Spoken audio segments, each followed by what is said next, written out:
Hello, I'm Christine, and today we're talking about the Netflix adaptation of 13 Reasons Why. So 13 Reasons Why was a book that came out ages ago, right? And I never read it because I knew the synopsis. It sounded very, very upsetting. And I have trouble getting through books like that. It's a different state of mind for me. Reading things like that versus watching. Watching, I can kind of separate myself, but when I'm reading it, I really fall into it and internalize what's going on with the character. And I was scared. I was scared of that happening. So just FYI, I have not read the book. So I started watching the show on Friday, and it was Friday night. It was 12:30. I was about to go to sleep, but I was like, oh, I'm curious about 13 Reasons Why. It came out today. The second I started it, I knew I wasn't gonna be able to stop watching it. And I sat there and watched the entire, I had just gotten out of the shower, and I was in my robe, and I just pressed play while I was getting dressed, and then I sat there for the full hour watching, and it was fantastic. The entire thing is so well done. It's so well acted. I really love the structure of each episode, and just in its completion, it is such a powerful piece. And it sends a really important message about being compassionate and kind towards those around you, and especially in high school, how the little things you do and say ripple out. There are 13 episodes, there are 13 reasons why. It really fell into a Netflix structure very nicely. Every episode is a take. It's so suspenseful, and the characters are so great, and everything's drenched in this aura of mystery because you don't really know what happened, and piece by piece you learn. It's so well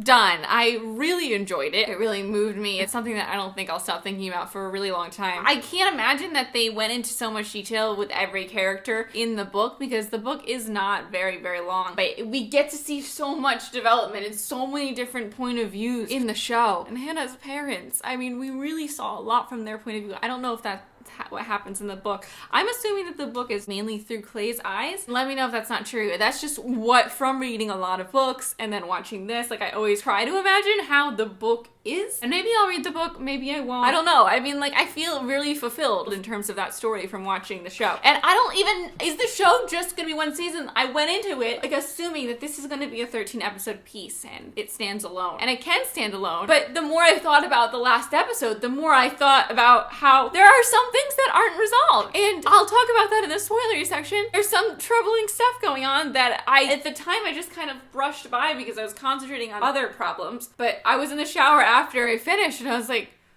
wait, what? If you haven't watched the show yet, I highly recommend you try watching the pilot and then see where you go from there. I finished the 13 episodes on Sunday, and I started Friday at 12:30 at night. I only watched that one episode on Friday too, so Saturday and Sunday had a lot of 13 Reasons Why going on. It's captivating and poetic and terrifyingly poignant. It's just a fantastic piece. I received a 13 Reasons Why box in the mail, so I'm gonna open that, and then I'm gonna go into spoiler discussion. This is what I got in the mail. God, I love Clay. I had so many feelings watching this. The show starts off pretty happy-go-lucky for the concept. You're thinking the entire thing's gonna be very, very low. And overall, yes, this is a very sad thing to watch and go through. But at the same time, the beginning is cloaked in so much mystery. You're seeing so many flashbacks. It's not encompassing sadness. You want to know what happened and you want to help this girl. And it kind of snowballs until by the end, you're just, oh. When the last 5 episodes ended, I needed to take a second and sit and stare into nothingness for a few minutes. Look, a popcorn thing! Tissues. I could have used these yesterday. Mike and Ike's popcorn, I should really have opened this before I turned it on. Oh my god, and a copy of the book with Clay on the cover. Thank you for sending me this because I don't have a copy of 13 Reasons Why. Let's take a second to talk about the actor who plays Clay, who's fantastic, by the way, but looks exactly like Logan Lerman. That continuously messed with my mind the first few episodes. I just kept being like, no, it's not Logan Lerman. It's not Logan Lerman. This actor's name is Dylan. I think the actress who played Hannah was fantastic. Honestly, I think the whole cast was great. The mother, oh my god. Okay, I'm gonna go into spoilers now, so goodbye everyone who hasn't watched the show yet. I don't want to spoil you. Go watch the show and then come back and we can discuss it together. Bye! So that last episode hit me really hard. The last few did. But I think the most devastating scene was when we actually saw Hannah do it and then her parents found her. It was so sad. There was just a part of me this whole time that was really, really hoping for a happy ending. A little part of me couldn't help being like, well, maybe she's still alive. Maybe she faked her death. There's a part of you that, if you haven't read the book, that it wants to believe that. She's such a cool person. Her relationship with Clay Clay was just so cute. I was rooting so hard for them, and I knew it wasn't gonna work out because she's gone. But those moments that they had together at the party were just so wonderful. It was so cute. I was so happy in those moments. It was really a roller coaster.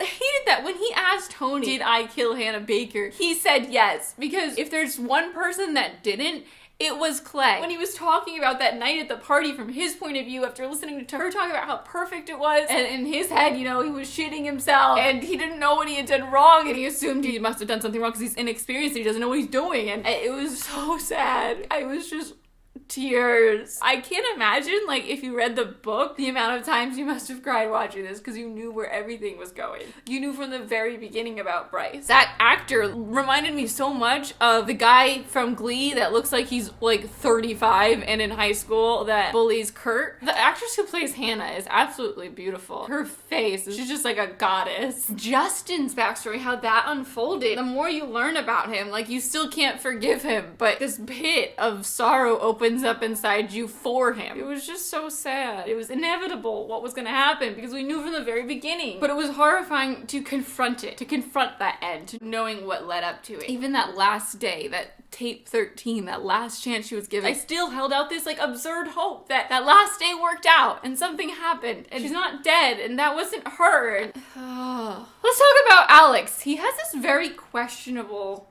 dad. He made me very uncomfortable in that scene where he was talking about how he was proud of Alex for getting in the fight. And then we had another scene with him talking about how his kids are brawlers, but like he's not upset about it. And then he doesn't want Alex to have to testify. And I'm like, doesn't Alex want to testify? And we have that quick shot of a kid in an ambulance that's been shot in the head. And they juxtapose that with a scene of Clay's parents being nervous that Clay hasn't come home. So for like half a second, I was so nervous that someone had shot Clay in the head. Then later on in the episode, we hear that Alex shot himself last night and he's in critical condition in the hospital. Okay, my brain was just devastated and accepted that and moved on. But we have this whole thing with the stalker kid. I don't know what he's doing, but I'm so nervous about it. It seems like he's gone to this point in his brain where he feels like he has to kill people. That's another reason why Justin scared me, because he kept saying that he wants to freaking kill Clay. Like, are you shitting me? Stalker kid actually feels like he's gonna go through with it. Like, he gets that gun at the end, and then we see him putting all these guns at the bottom of this suitcase and putting a fake bottom on top of it. And then we hear about Alex being shot, and then he's in his dark room and he has pictures of every single one of them up, and he takes the one of Alex down. And we see that juxtaposed with a shot of Alex defending him when he's getting bullied, right? So you assume for like half a second that he's taking Alex down because maybe he doesn't hate him anymore. But then when you put two and two together with all those little pieces, did he shoot Alex? Like, is that what we're alluding to? Are these his marks that he has hung up? Like, is he gonna try to kill every single one of these kids? Is that season 2? Is there gonna be a season 2? They think that Alex shot himself, or at least that's what came through to the school. It's all very scary right now. So the show ends before the parents have finished the tapes. I really wanted them to finish the tape. Another thing, Bryce. They're gonna try to put him away, but will he actually get put away because he has this rich family? I gotta see that guy in jail. He might get off, which is fucking bullshit. So I want to see him not get off. And we end with this like Grease-like shot with everyone in the car together, kind of like driving off into the distance. You know, they're relieved. They feel like they've gotten justice for Hannah. They've passed on the tapes. They feel like they've given it to the parents. They've kind of handed over the burden that they've been carrying all this time. But at the same time, we're not there yet. Now everything's gonna blow up publicly. He's past the internal struggle, and now like everything's gonna become external. So I don't know. One of the scenes that really stands out to me is when Tony finally told Logan Lerman, doppelganger, Clay, how he got the tapes. I was in tears throughout that story. Now they climbed this big rock wall, which it did seem just a little reckless. Whatever, Tony. He's in the Dumbledore for everyone in the show. I love when Clay calls it out. It's like, I'm sick of your wise ass unhelpful words. You're just an unhelpful Yoda. Unhelpful Yoda! Oh my god. His friend Jeff. I loved this guy. And it was one of the only people we consistently see just being nice, just being a good friend. And he felt kind of random because we didn't see him all the time. And I didn't even register that we were only seeing him in the flashbacks. Like, there's so many different characters, and he only showed up every once in a while. There were even hints, like he tells that cheerleader that he used to be a peer tutor. And I was like, yeah, he peer tutors that kid, the baseball player kid. I just didn't register it. There's another part where the counselor says, yeah, we lost 2 students in 1 year, and I didn't register it then. I was just like, oh my god, who else are we gonna lose before the end of this? It was devastating to learn that. And then all of a sudden you started to understand more about Clay. He didn't just lose Hannah, he lost Jeff and Hannah within the span of like 3 weeks. Everything was just devastating, but so well done. You need to know what happened.